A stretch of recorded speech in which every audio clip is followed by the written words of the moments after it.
Welcome to the Inner Alignment Podcast, a neuroscience approach to healing anxiety and depression caused by childhood trauma stored in the body. With the right tools, healing long-term anxiety and depression is completely possible when you heal at root cause. Join me as we expand boundaries in the field of trauma recovery with the revolutionary Inner Alignment System, a 6-layered approach to addressing stored trauma in every layer of the body. Welcome to the Inner Alignment for Childhood Trauma podcast. I'm your host, Kim Beekman. I'm so excited to be with you today and to be talking about trauma packets and to go into these concepts of soul retrieval and the Inner Alignment soul retrieval process. To discuss soul retrieval, we need to dive into really exploring what is a trauma packet, how is trauma stored in the body, how do we hold childhood trauma, how does it show up in the present moment. So we're really excited to dig into that with you today. I have the privilege of welcoming back Daniela Hess. Daniela, welcome. Thanks for coming back. Thank you. I'm so excited to be here. I love inner alignment work, and so this is just gold. Yeah, thank you, Daniela. And we're also joined today by Laura, Killian, and Misty Lamppa. Both Laura and Misty are inner alignment practitioners. Laura is a soul retrieval healer. She's the co-founder of this soul retrieval process. She's helped me delineate it. She's helped me to measure it. She's helped me to train people. She's really key in helping us train our advanced practitioners and soul retrieval healers. This system wouldn't be what it is today without Laura. She lives on a farm in upstate New York with her family, and she is all heart and shows up with such compassion and grace in her work. I'm just so grateful, Laura, to have worked together for 7 years. Welcome. Thank you, Kim. Thank you. It's great to be here with all of you. I'm so passionate about this work, so I'm happy to be here and honored to be able to share and talk about my experiences with the work. Just grateful for your wisdom, Kim, and the whole system and all the people and participants that have been a part of it. So Great. And so we have Misty here. Misty's a yoga teacher trainer. She's an advanced inner alignment practitioner, soul retrieval healer. She does a lot of work with inner alignment through her yoga teacher trainings. And she works with our inner alignment healing clients. She helps us in our inner alignment practitioner training. She lives in Minnesota with her 4 kids and spends lots of time teaching and time outdoors and traveling. Misty's just a powerhouse of wisdom, skill, and spiritual connection. Such an honor to work alongside her gifted presence. Thanks for joining, Misty. It's such a full circle moment to be here. Daniela was the person who didn't even know that she introduced me to Kim. And so through my 500-hour yoga training, I was introduced to Kim in inner alignment. And Laura was my main healer. So it's just a beautiful full circle moment. I'm so passionate about this work. It's a life calling, I feel, and I'm really grateful to be here for the conversation about it. Yeah. Thank you, Misty. Thank you for being so integral and bringing it out into the world as well. Yeah, so we have so much to talk about. And just to put this into context, we are going to dive into one of the 3 pillars, hopefully at some point to this podcast or the next episode. And we're going to be looking at the first pillar, which is the soul retrieval process, which is a really intensive process that heals stored trauma in the body. So anxiety and depression in our language or our modality is an effect of childhood trauma stored deep within the body. The experience in childhood happens, and then it will reverberate into the present moment and seep into or overlay into our present moments. And so the soul retrieval process helps to get to the root or the core of childhood trauma experience and really change the somatic experience of that body memory. The body keeps the score, and if we can get into the body to change the experience of trauma in the body, it really changes our experience and relieves the effects of the trauma in the present moment. So Kim, thank you for those that are just joining us here in this second episode. In the first episode, we really broke down all three pillars of the inner alignment process. So can you take a walk down memory lane about the three pillars before we dive into trauma packets and soul retrieval? Yeah, perfect. So, with childhood trauma stored in the body, we want to get into the body and relieve the feeling or the sensation and the experience in the trauma packets. We do that through the soul retrieval process. It's the main process that allows us to get into the body and change the root cause. And what we realized through trial and error, and that's a whole other episode of how this process was created, but through this soul retrieval process, once the experience is healed within the body, we then have to rewire every layer of ourselves systematically over 2 months to get that healing to stick, essentially, to condition our thoughts to the new experience, to condition our feelings, to condition the way we move through life. And this Joe Dispenza has given us so much data on how it's important to recreate the habit of being ourselves. We essentially need to create new thought habits and patterns, new emotional habits and patterns, new breathing, moving, how we move through the day, how we relate to our friends, our spouses, our work environment. And that's what we call the rewiring practice. That has to happen through 2 months repetitively so we can neurosynaptically wire in a new way of being in our lives. And so that process of the rewiring is a critical way to hold the soul retrieval and to sustain it after someone graduates.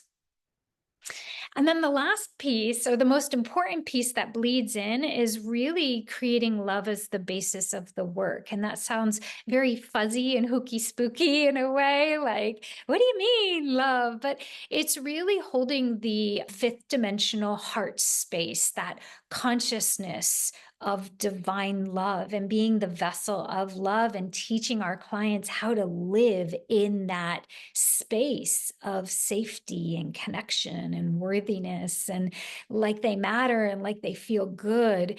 And that's going to look and feel different for everybody, but it is a pillar of our work, because unless that deliciousness seeps in to their lives, they're still going to feel like they're in a trauma response. And so that's kind of the aloe that seeps into the wound over those 2 months of deep work. I'd love to hear from all of you about what is trauma. This is a very trauma-informed society now. We're moving in that direction, and it's a word, it's a term that's used so often. It would be really great to understand through your lenses and experiences, what is trauma? Like, how does somebody know they have trauma?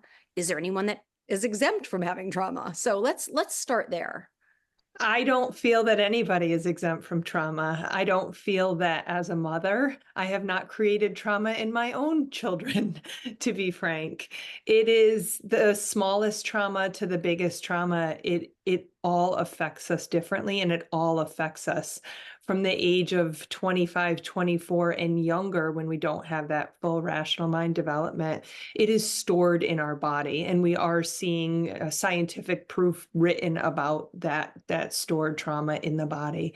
And big T trauma could be, sexual abuse, physical abuse. There are big traumas where people were uprooted from their lives or had devastation.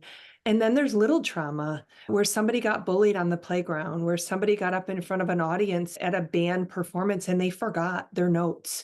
It is still traumatized, and it's still absorbed in the body. It feels vulnerable and unsafe and not good enough. I don't belong. A little kid in a card store who gets lost and thinks they're unsafe and they're going to die. Dad's looking all over, but to that child in that moment, it's a trauma stored in the body. Yeah, that's beautiful.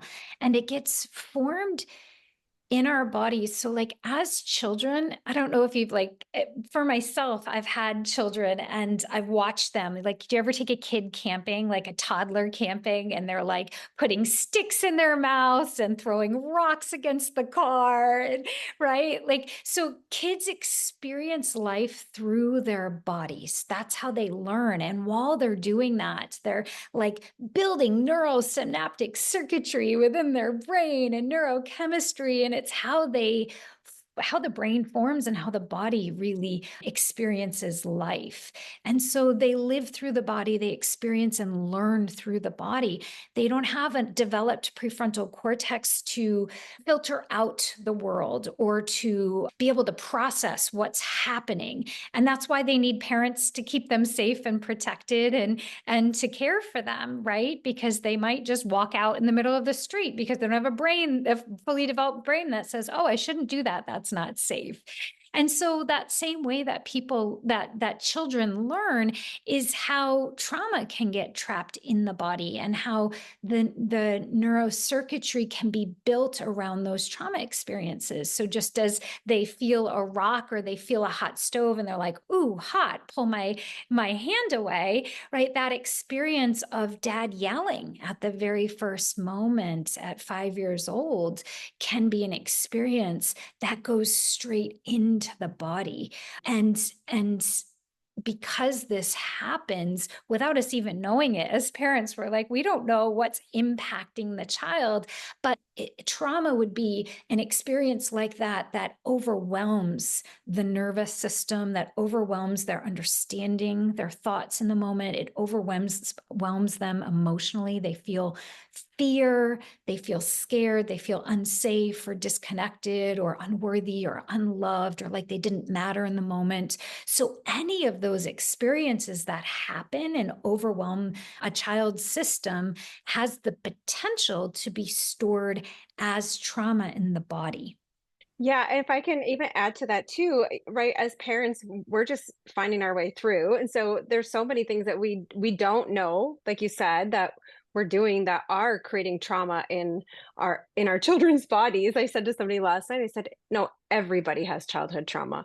You don't think your kids have childhood trauma? They do. And it's not your fault. You're doing the best you can if you're a conscious parent, or even unconsciously, you're doing the best you can. But seemingly benign things are still stored in the body in those trauma packets. It's inescapable, and it can really inform in negative ways how we move through our life, but it can also inform in positive ways too. So it is really interesting to see that it can inform both of those things. Right. Like you walk into grandma's house and you smell apple pie and you get a big squishy hug. Like that is an experience that can be stored in the body as love. And that gets just wired up. And every time you smell apple pie, you might feel this warmth of grandma, and that can get auto-associated, right? So we have these lots of experiences stored in the body. And the ones that we're naming as childhood trauma are the ones that have fear bundled in. And I think one of the most important aspects of how trauma gets stored is typically something will get stored as trauma if there was not an adult to help process the experience at the time or close to the time that it happened. So the clinical definition is an experience that overwhelms the system where there wasn't an adult present to help the child process through. Remember, they don't have a developed prefrontal cortex, so they're not able to be like, oh, dad yelled because he had a bad day and, he saw the whole house was destroyed and he got really scared at that moment because he didn't think there was enough time to clean up, right? Like an explanation or an understanding or an ability to be like, oh, that's dad and he's angry and I'm safe and I'm okay right now. So that's what we mean by having that experience of the adult present to help process. And, Laura and I had the real sacred experience of working with two 40-year-old twins who had both experienced a trauma in childhood, the same trauma. Because they were two twin girls, they both received the information at the same time. They were were handled as if they were a group of people. So they had a lot of the same memories and experiences. And what was fascinating in that experience was that each of the two women stored the trauma of finding out of their father's death, they stored the experience very differently. And that was fascinating to me, because up until that point, I would have assumed it would be kind of similarly stored and show up in the present moment, reverberating into their 40-year-old present moments in a very similar way. But that wasn't the case at all. And I found that to be fascinating. And that goes to the karmic or energetic environment that a trauma lands into within the person's body. And even the qualities in the present moment that they were playing out, that they had wired in as a result of the trauma, was completely different. The way that they went through life, their relationships, everyday functioning was completely different, which was wild to me, that two twins associated so close, really close twins, love for each other, had experienced it differently in their body and had really wired in differently and brought that into the present moment. Right. So they were 10 or 11 years old, and their father had tragically died, and they were both in the same place when they heard of the experience.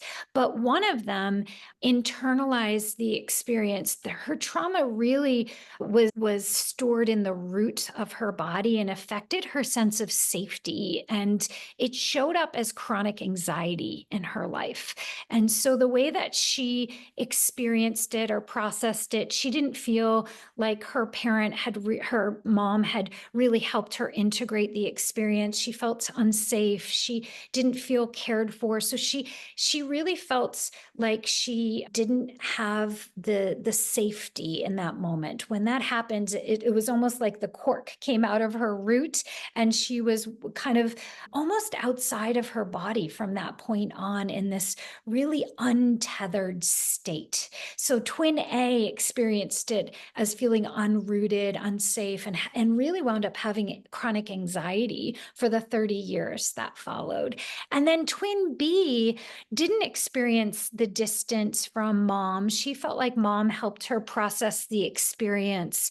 And her experience was more in the will chakra, in the space of feeling angry and entitled for people to really show up for her in a way. And she felt abandoned, but also just really pissed in life. And so the way that the trauma manifested for her was in the upper belly, in the solar plexus, in the will.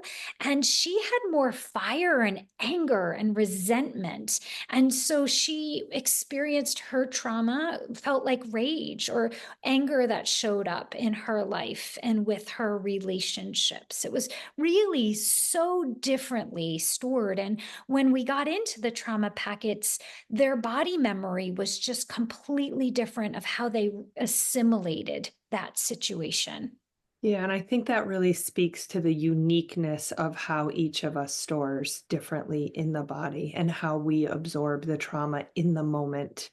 And so a lot of the mental talk of what we think the trauma is or what we think is affecting us really ends up being quite different when we're exploring those trauma packets.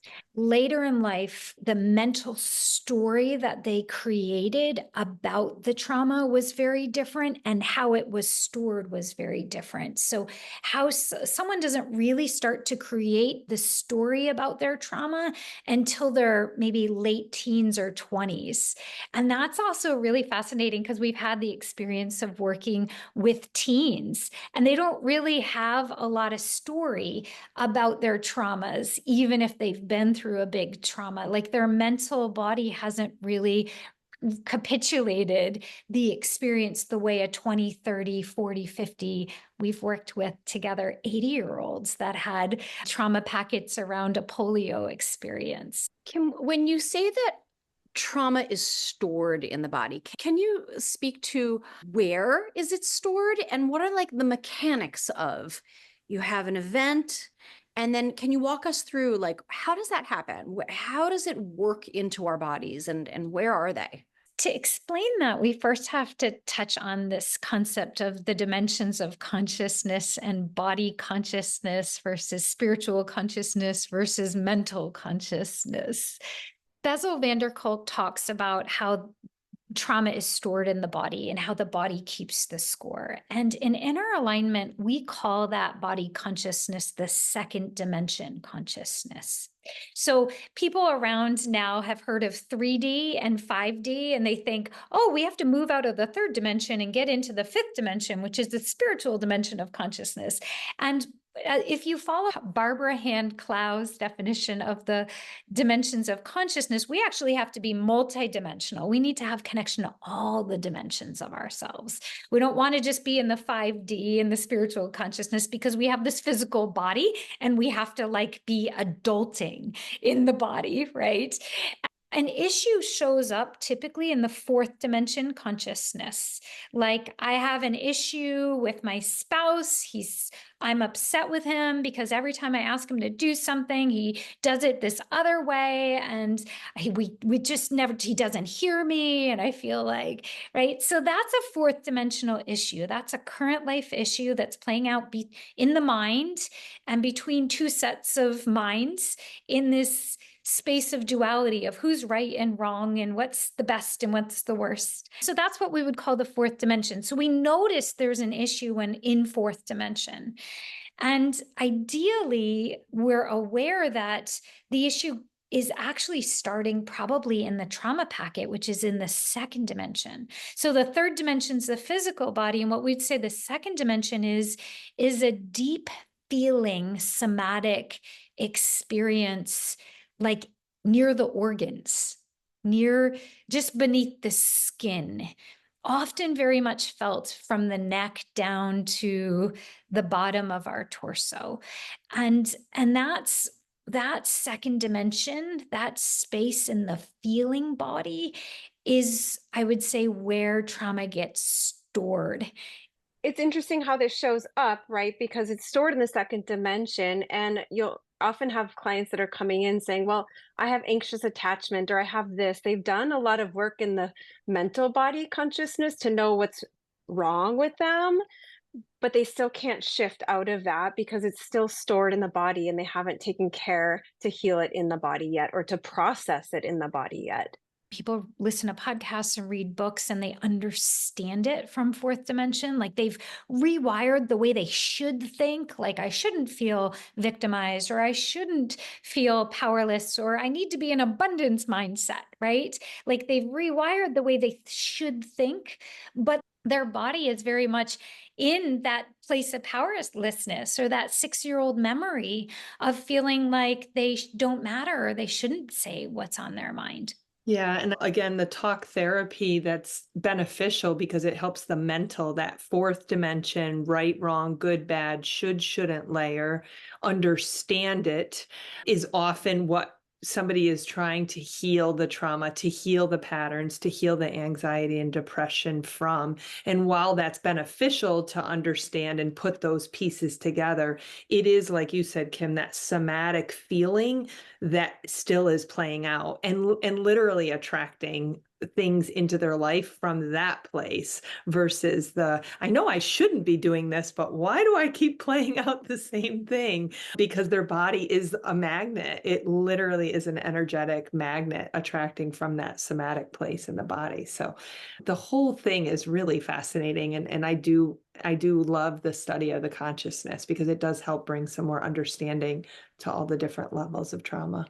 Yeah, so it's in the second dimension, deep within the body, and the location of it in the body is going to track with what their issue is. So, for example, in the low belly, we find a lot of abandonment trauma, and it feels like a heavy bowling ball, or it feels cold and empty, or it feels crampy in the low belly.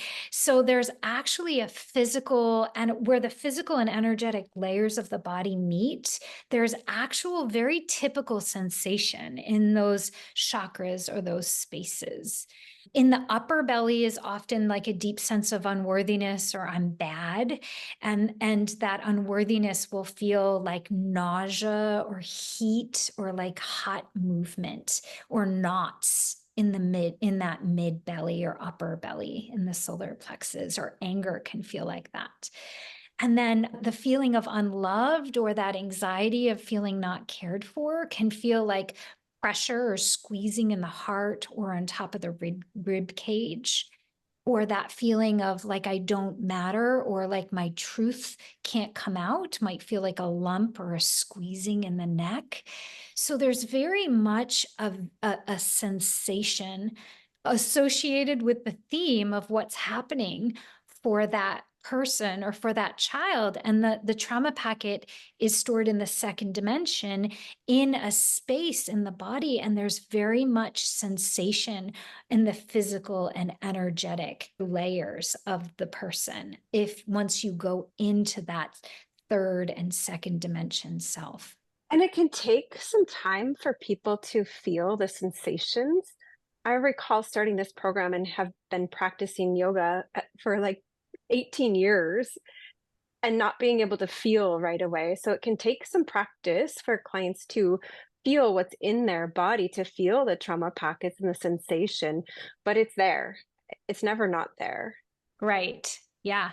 So as we start to look at the layers of the body now, so the trauma gets settled into a space in the body, and then every layer of the being is affected, is auto-associated. So neurons that fire together wire together. And so when we have these experiences on the physical, energetic, emotional, and mental layer of the body, it becomes like a ball of yarn that gets bound up and auto-associated and stored, and then it will reverberate into the present moment. So I just gave some examples of what the sensations, the energetic sensations, because they're not actual physical sensations, or maybe they are, we just can't measure them. But physically, on the physical body, people will hit a fear response, fight, or flight response. Fight, flight, or freeze are typically those core experiences. So they'll hit a fight response where their body like goes into a fight, like angry thoughts or like standing up or needing to be right. So the physical body will hit the neurochemicals of fight or flight, fear, anxiety, or just a freeze response. Very much like animals in the wild, their nervous system will hit fight, flight, freeze when they hit a trauma as well. It's a very animal response from the animal brain. Have you noticed, I have noticed this within myself, but I'm wondering if you've noticed this with other people, and I've noticed it with some clients as well, but there's different fear responses for different trauma packets. Like I might have a freeze response or a flight response for something, but then in other areas, I'll have a fight response. And it's different for every person. And that kind of takes us into the complexity of the dosha, or the energetic constitution of the clients as well. So we have a sympathetic nervous system response that hits the physical body. And that's one of the layers that gets wired in. And then there's this energetic response that happens within one of the trauma packets. So for example, for one of the twins, she stored the trauma in her root chakra, really at the base of the body. And it's stored as a feeling of unsafe. So emotionally, she felt like she was unsafe. She didn't have the protection. Mentally, on the mental layer of the body, she felt like the world is not safe. I'm not spiritually safe. My emotions aren't safe. My thoughts aren't even safe. So safety really penetrated into every aspect of her life. Men aren't safe. Going to work doesn't feel safe. And so that's how it got stored. It's got stored on every layer as safety, whereas twin B stored it in her upper belly as really a fight response and needing to be right and needing to know. And if she knows, then she feels strong. So her experience was more of like a churning or a tightness in the upper belly. That was the main sensation of the trauma packet. And she, instead of a flight response, was in a fight response pretty much her whole life, needing to be right, needing to control things, needing to fight for what she wants, because thoughts, what feels better, and an entitlement around what she wants and how she wants it. So where one went into more of the weak flight response and that unsafe and helplessness, the other one went into an overpower response. And that showed up as thoughts of nobody does anything right and the world's not supporting me. And her thought process and her emotional internalization of the experience of only having mom now and not having dad there to protect her just really felt extremely different. And their worldview got set up so incredibly differently. So two people, same family, same experiences, was told at the same moment.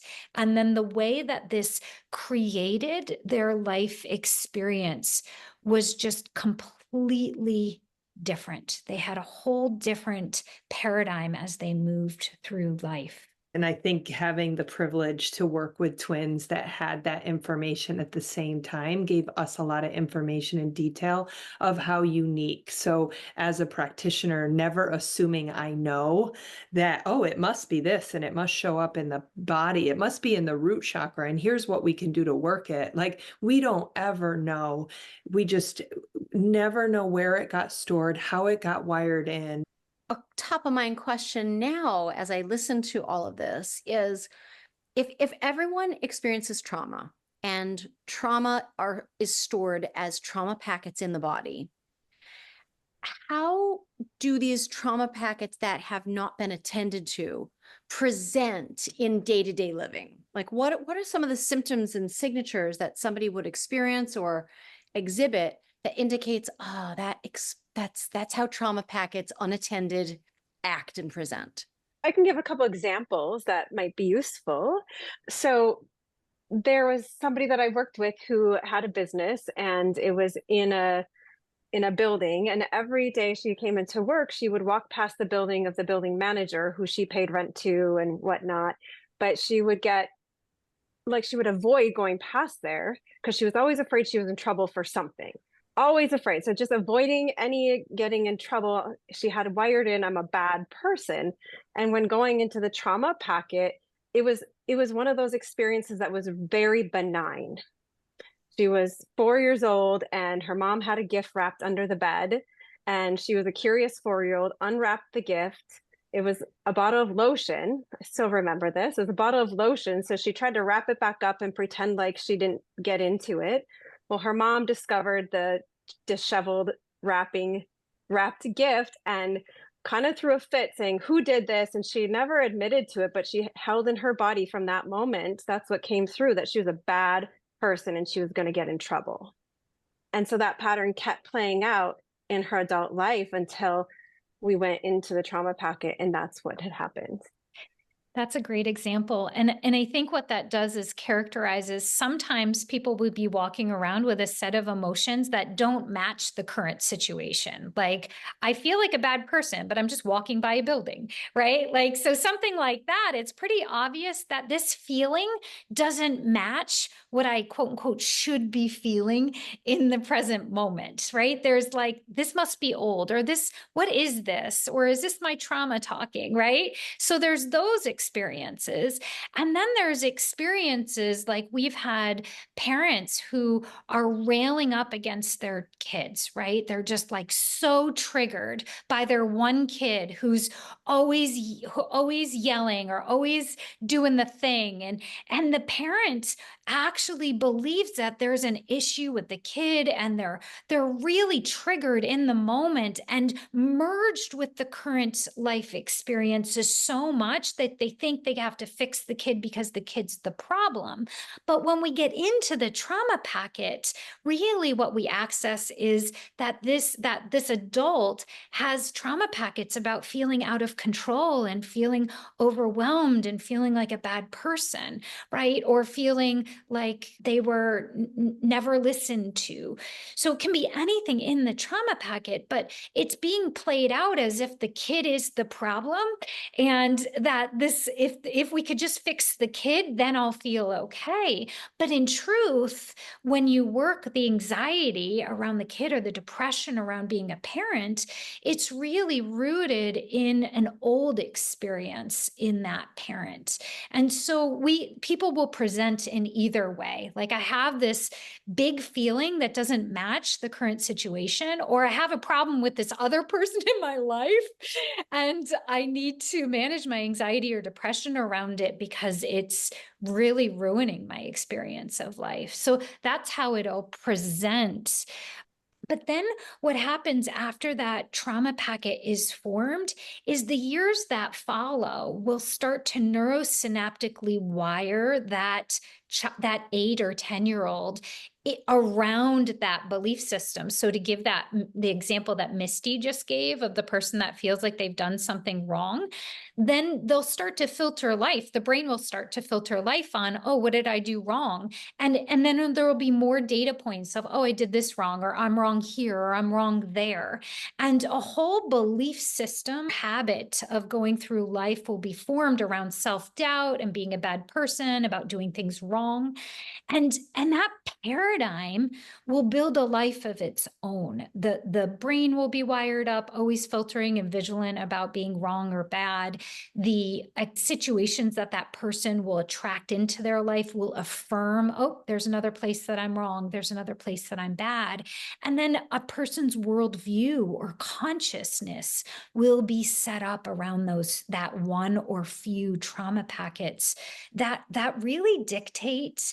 We get millions of bits of information at any moment, and how our brain is set up is how we'll filter that. So then we will create a worldview around that one tiny mad idea of that issue, of that trauma packet, and we'll set up our whole life. And then if you believe either in how the brain filters life or in the law of attraction or the law of resonance, we will then, from that base vibration of I'm bad and I'll do bad things, will attract more situations that will affirm that badness. And we will create essentially life stories and life experiences, because if I feel bad, then life will give me experiences of feeling bad or feeling wrong. And then through the law of resonance or through the law of attraction, that's what our life content will be. That's what our life and experience will show up as.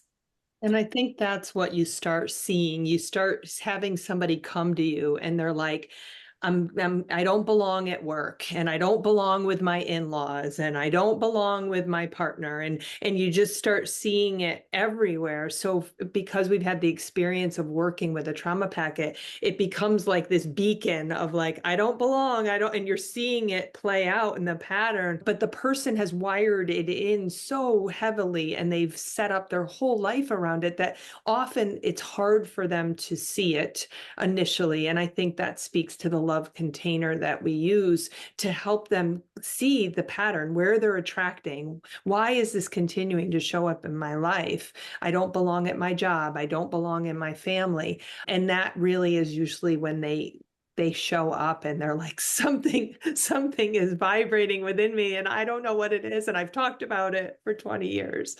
So time to go into the trauma packet. Yeah, it's like when that theme is just showing up everywhere and it becomes undeniable. And then they've done therapy, they've done those single layer modalities, they've done therapy, they've gone to Reiki, they had the acupuncture, they did the EMDR, like they did these things, but it's still there. And that's where people start to feel stuck and broken, is they start to become acutely aware of this theme or this blockage.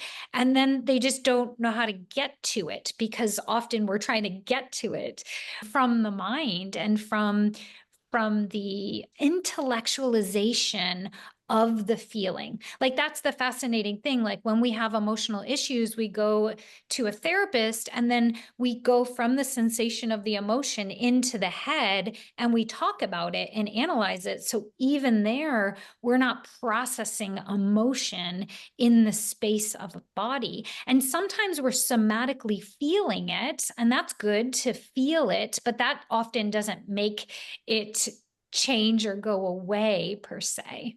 I also wanted to add that it is interesting when one starts this work, because we are not intentionally looking back at their past to dig into, like, well, tell me about when you were 5 and how your mom and dad did this or that.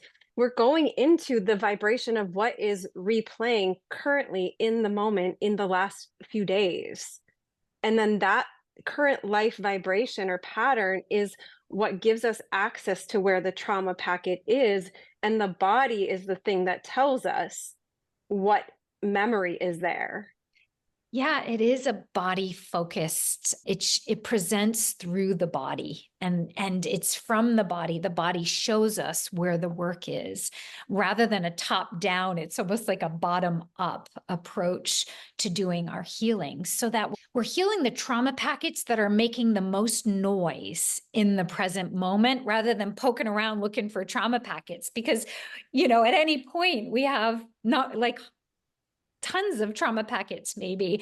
But in our work, we often say that if we can heal and work a few of those big boulders that are blocking the flow of the river. So if we can get to some of those really big issues, and that doesn't mean big T traumas. It could be a little T trauma that's a big boulder in the river. But if we can work a good handful of those, then once the prana, the life force, the true self, the soul nature gets back really tethered on board, those other rocks will kind of push to the side of the river through the flow of being so embodied in the present moment. So that's a really important piece of trauma packet work, because that kind of gets to well, what do you do about these trauma packets and how do you get rid of all of them? And I get to teach yoga teachers Ayurvedic psychology. And when I teach Ayurvedic psychology, everyone's like, oh my God, I have trauma packets. I got to get rid of these trauma packets. How do I fix the trauma packets? And we're always like, hold up, wait a minute. Don't go try to fix every trauma packet. The first step really is to build awareness that, and this is the 5th and 6th layer of the body. So we've talked about the physical, energetic, mental, and emotional layers of the body and how that really is formed in the trauma packet. But really what the work is when we talk about the soul retrieval process is bringing the awareness and the bliss layer of the body on board within the trauma packet, bringing those upper dimensionals to seep into the lower dimensional experience of trauma. And so the first step, and what I hope this episode brings, is just a level of awareness that, there is stored trauma and it is reverberating into the present moment. And there's themes of I'm safe, or I'm abandoned, or I don't belong, or I'm not worthy, or I'm not loved, or people don't care about me, or I don't matter, or I'm not seen or heard, or my truth don't matter, right? So we have these themes that are playing out in our lives. And the work is to first be able to see, maybe that's not true. Maybe that's old. Maybe I do matter. I just feel like I don't matter because there's an old trauma packet kicking up dirt into the present moment. And that space, or the ability to, if the trauma packet is me on stage feeling unworthy, the ability to get into the audience and be able to know thyself beyond that loud vibration that's been telling us who we are and how much we don't matter.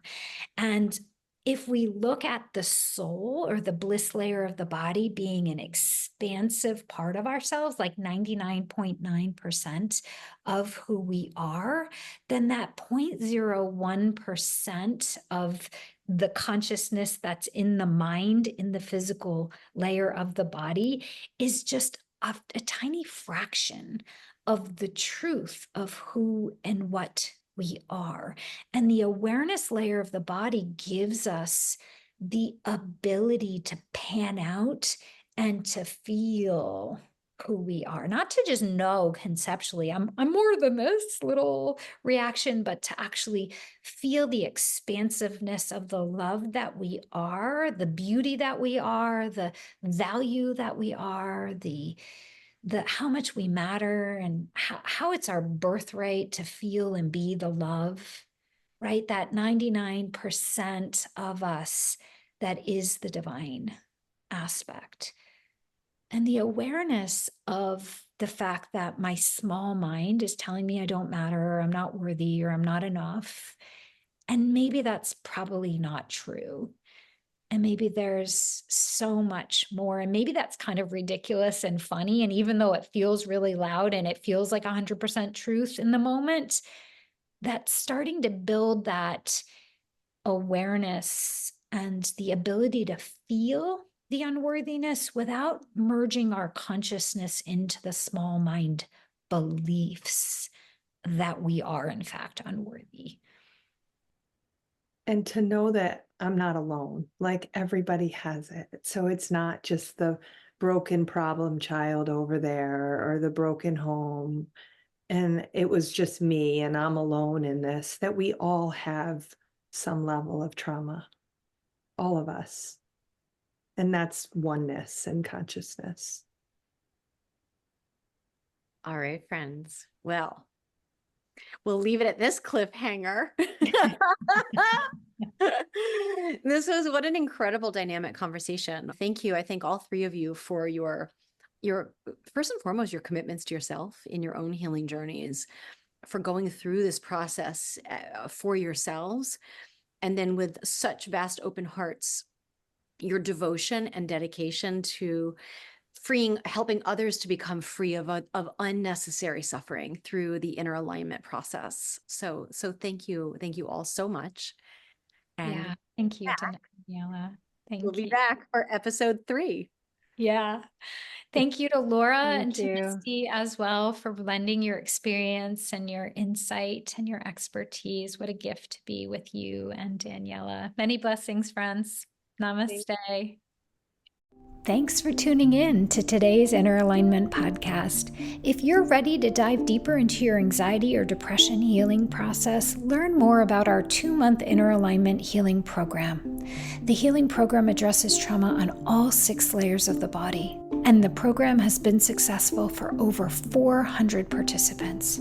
If you're feeling ready to join the community of healers who provide this sacred and profound healing work in the world, maybe it's time to become an inner alignment practitioner. If you think this is your dharma or your life purpose, be in touch. Find out more at KimberlyBeekman.com.